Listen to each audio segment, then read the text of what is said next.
that talk that Andy did really did touch my heart. It's one of many, and I try to live that. I know Andy and Jane are living that every day, serving everybody and taking their shot to give back. I actually have a song too. I just thought of this backstage, but you've probably heard it before. This little agent of mine, I'm gonna let him shine. This little agent of mine, I'm gonna let him in shine. Hide him in a bushel? No! I don't know. Am I mixing songs? I have no idea. Okay, so why do you want to do this? Why do you want to do this business? Why do you want to be a part of this team? Do you want to get out of debt? That's where I was. I just wanted to make some money, you know. Do you want to have a bigger dream or a bigger vision for yourself? Do you think, hey, I can do more? Do you want to leave a legacy? This business will help you do that for sure. Have you ever thought, you know what? If somebody could just show me how to make money and make a difference, I know I could do the work if somebody could just teach me how to do that. I didn't want to have to be the one to make things up. I'm not very good at it, as you could tell about my song. But that's where I was. I wanted somebody just to, I knew I could work if somebody could just show me the way. And that's where I was when I saw this business. So I've had a couple questions, by the way, because you've heard people talking about me falling off the stage and stuff a lot this weekend. And a couple people thought that was a joke, and no, that was legit. That's why this stage is so short now. It was a much taller stage. I guess it was about 5 feet tall, maybe. I don't know. But that was a true story where I did fall off the stage, and it was a concrete floor. Hit my head, cracked my head. I don't remember much, but I do remember the love and the prayers. And Mike was telling me a little bit, he tries to remind me of what happened, but he did not push me. By the way, he was like, to be clear, I did not push her. But what was I going to say about that?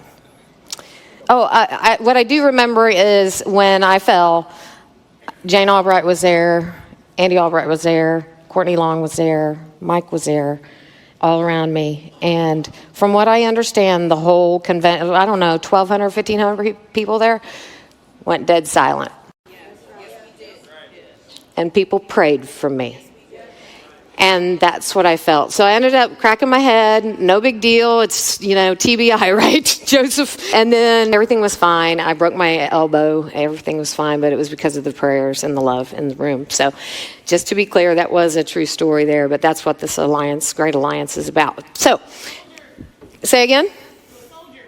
The soldiers. Oh, no. Jake and Belle Krause are the soldiers and those guys, but, I'm trying to do what I can do. All right, so I'm a soldier for Christ. Okay. A little bit about my background and how Mike and I got started in this. So we were broke. We were newlyweds. We were broke. We didn't have any money. We had credit card debts. Like what you see up here from the speakers is what you see now. You didn't see a lot of the stuff that they had to go through to get there. So remember that. A lot of times people will want to be or look at that person and say, hey, I can never be like Marcus Richardson. I could never be like Brandon Manley, And you're right. You're never going to be like Marcus Richardson. You're not meant to be. You're meant to be you. We just got to bring it out like Marcus was talking about, right? And so Mike and I were broke. We didn't have any money. We were renting a townhouse. He was working 60 hours a week as an engineer, and I was going the other direction, trying to make recruiting work in a technical recruiting job that Alex Abian got me into because I got laid off from a couple corporate jobs. And he knew I was broke and needed some money, I guess. And he was making money in that. Alex was making $150,000 in that. And Alex and Jenny were a great couple, and I knew I needed to follow somebody great in order to be great. I wanted somebody to teach me how to make money and how to be successful in my marriage and all those things, and they were a great example of that. And so when he asked me one day at that job if I wanted to make some money, yes, I did. I said, yes, I want to make money, but what I really wanted was to follow somebody successful. And if they were opening a door for me, who am I to close that door before I can even see what's on the other side of the door? And I will say this to you as well, and you're all here, so that's good. Somebody opened a door for you.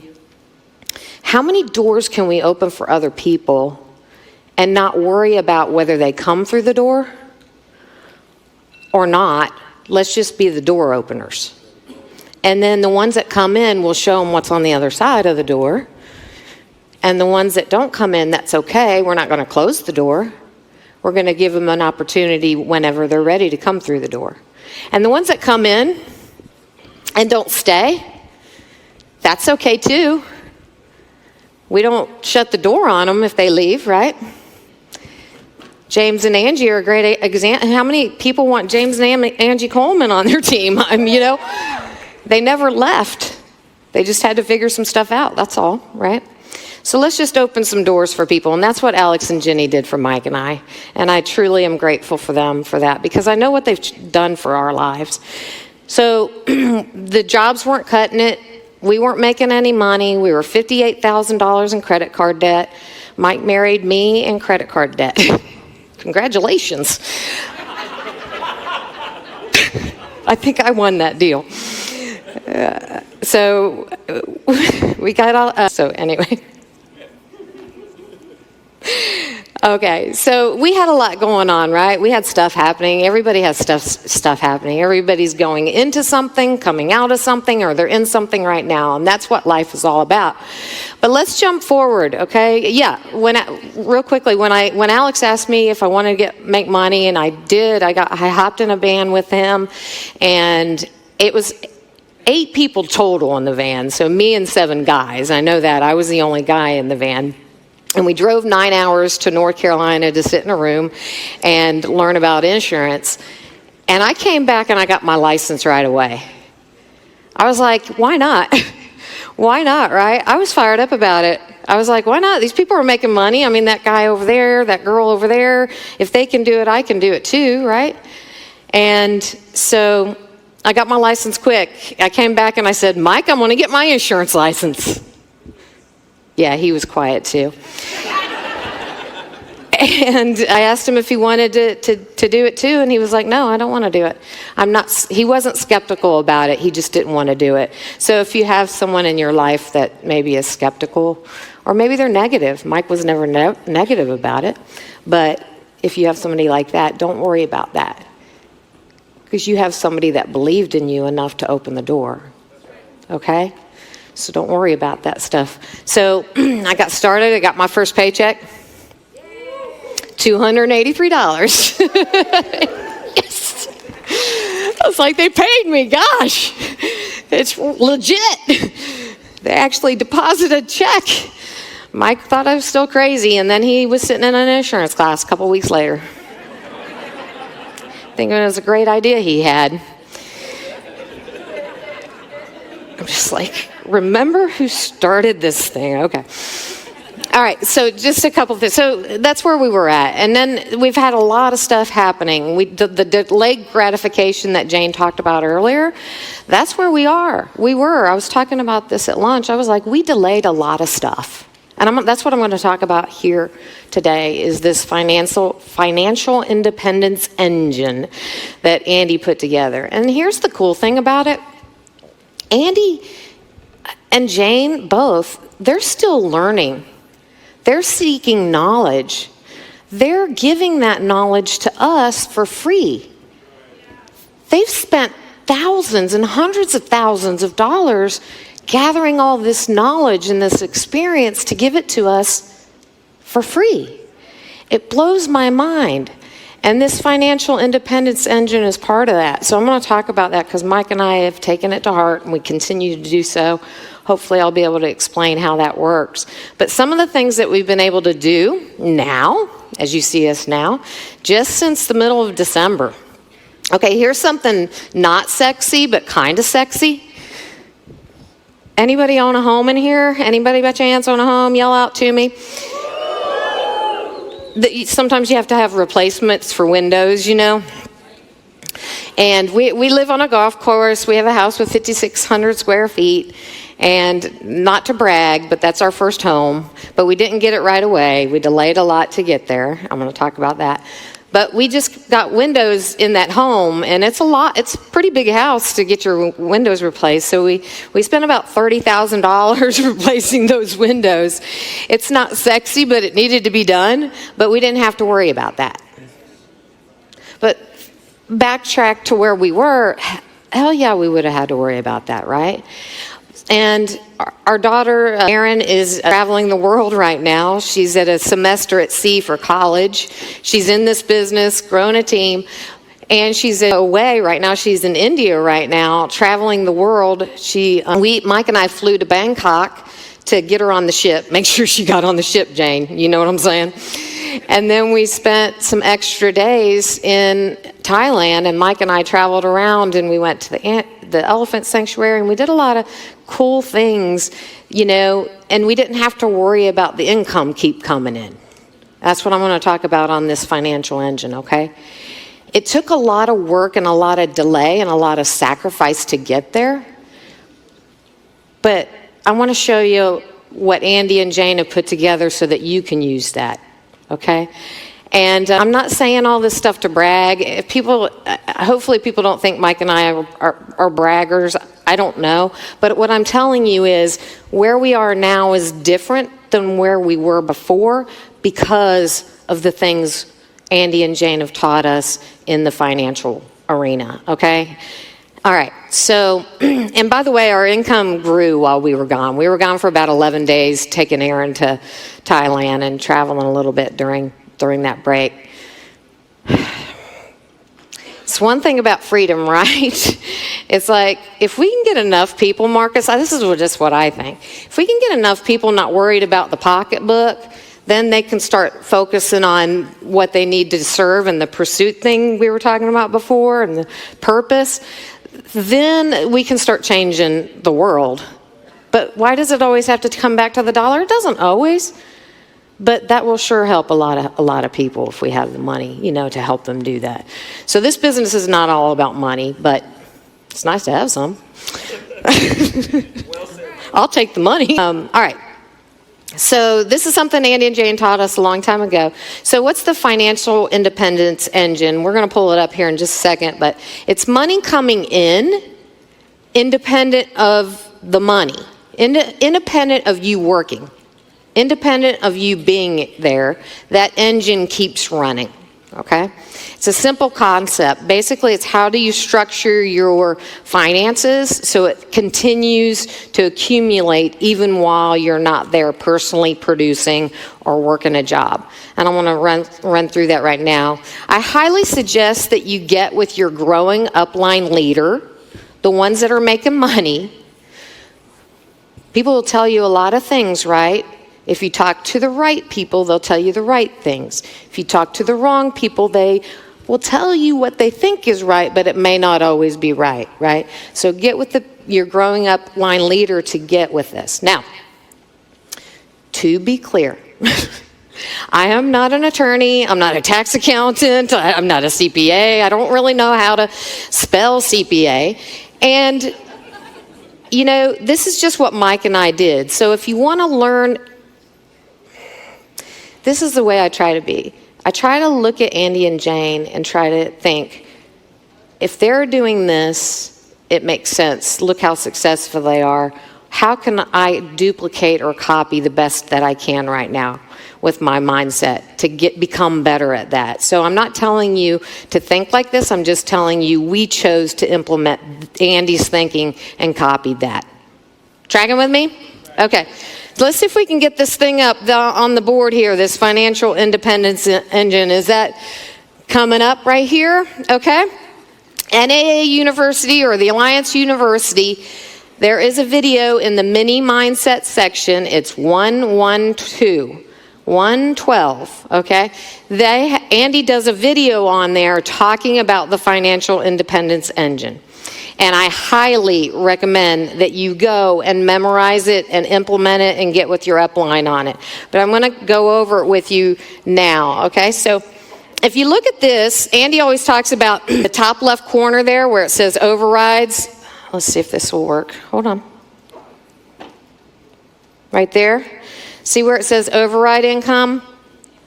That is basically you building a team. Let's say you have some organizations here, and you're building a team.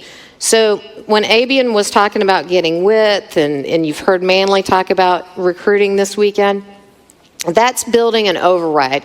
Basically what an override is, the insurance companies will pay you more because it's not just you out personally producing, you have multiple organizations producing, so they're making more money because you're serving more clients that way, and then you're making an override off of that. So the more of those that you can get, the more organizations that you get, the stronger your income becomes. Tracking with me? Okay. We're going to go over this a little bit more. This is where you want to focus. This is where you want all of your energy. Well, this is where Mike and I want all of our energy focused, okay? So your assets, that's over here to the right? Yeah. The top right is your assets. That would be like money in the bank. Like if you have a savings account, or if you have an IUL and you have money in that, and any kind of assets. Let's say your grandma gave you money or an inheritance or something, money in the bank, assets, right? Which is good. You want to have that too. Oh, I did what they told me not to do. It's fine. Anyway, let's do this. Turn the pen off and then scroll up. That's what they told me to do. All right. Now I got to turn it back on.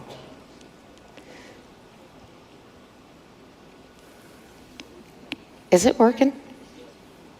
Say again. Boomer. I'm not a boomer. Who said that? I'm a Gen X. Hey, there's more Gen X's in the room than anyone else right now. Okay, whoever has the mic. Anyway, all right.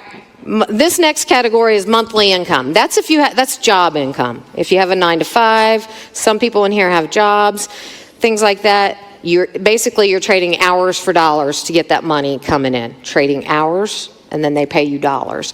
This would also be your sales income. What you make as a personal producer would go in that category.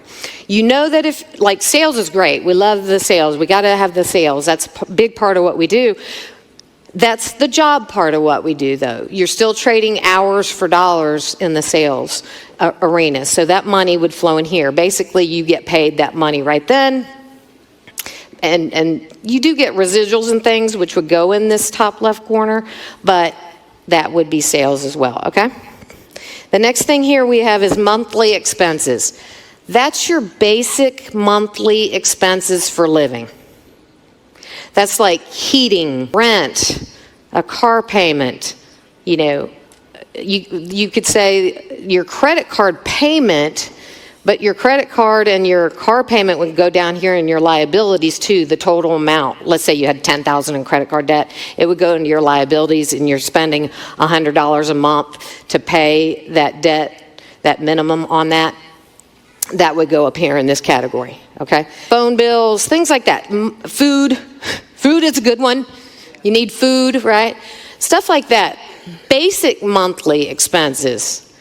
Luxury items, new watches, pair of boots, a pocketbook, a new car. That stuff is not in this. And Andy talked, that's luxury stuff. Luxury stuff is not on this. Luxury stuff is, if you go back up here, that falls into when you have enough money here is when you start buying that stuff.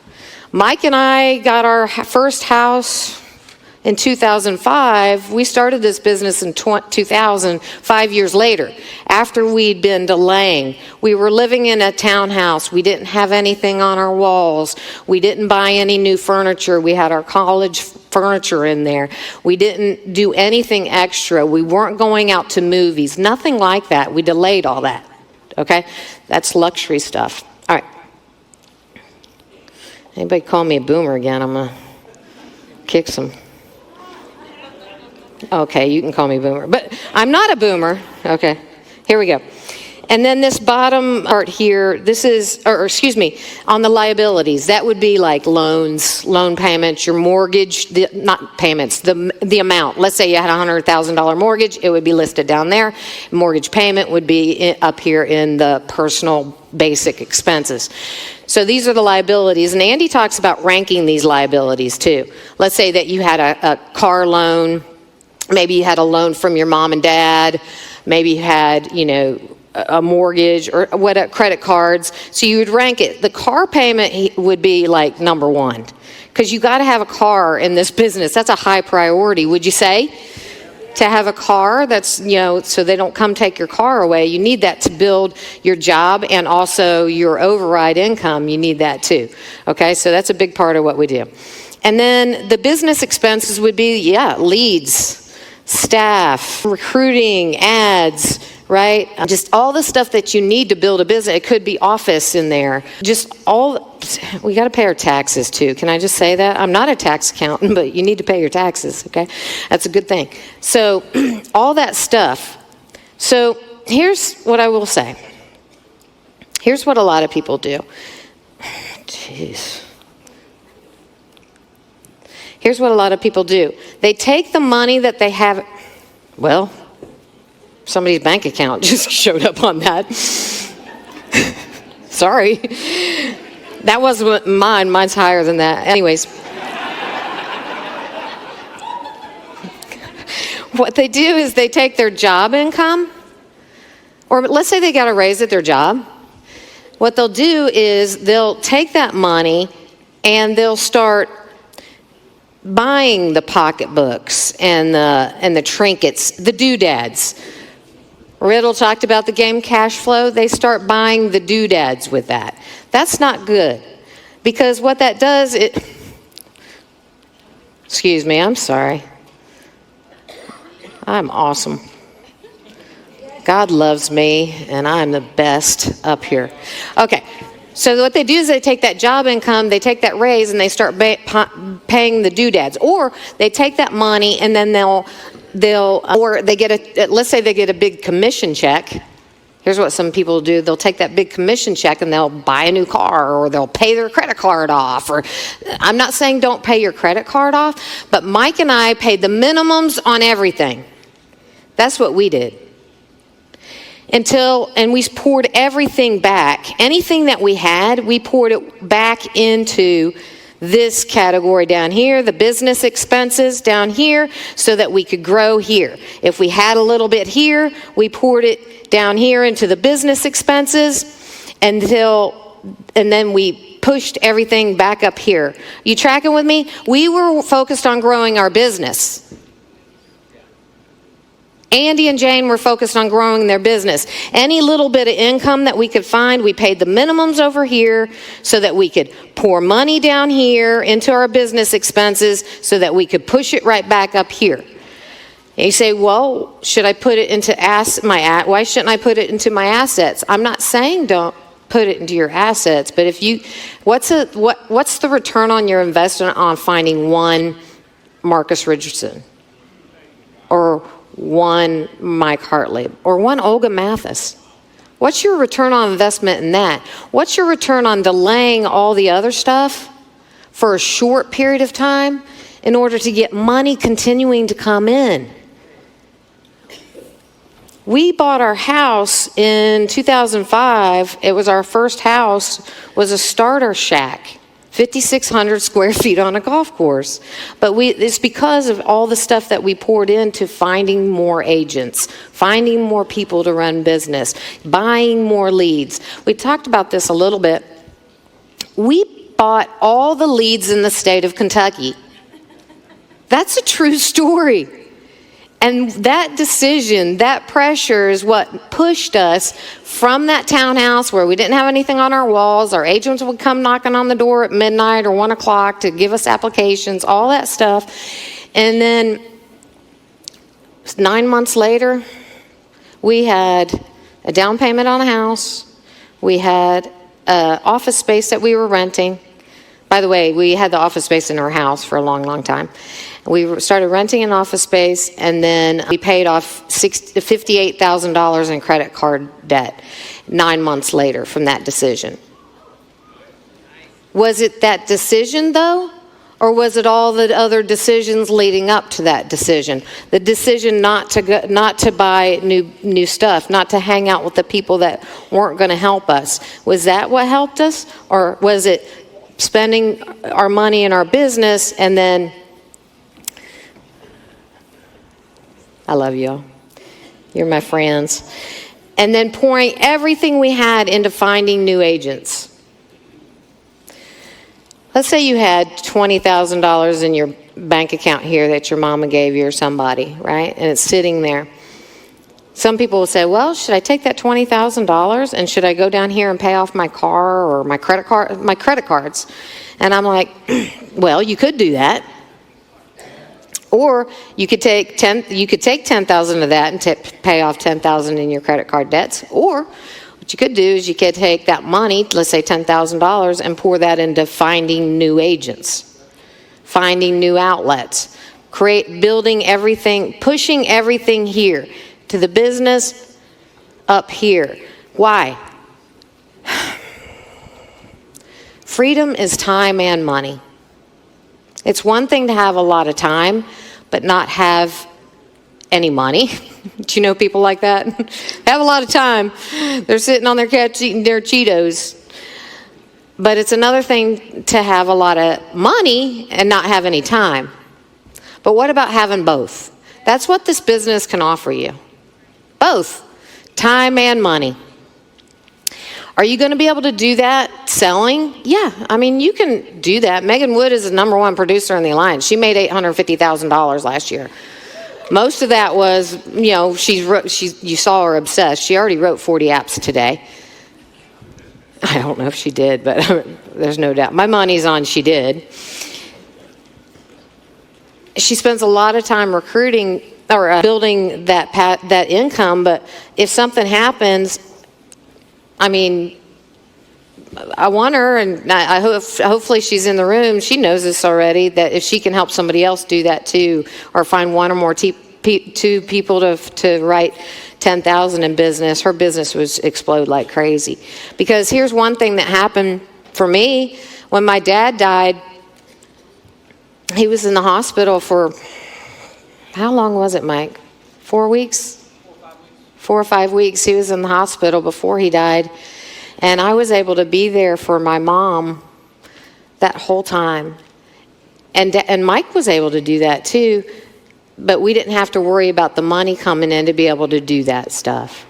So everything we did was, we learned from Andy, was we poured all extra stuff into our business expenses so that we could build this passive side of the business.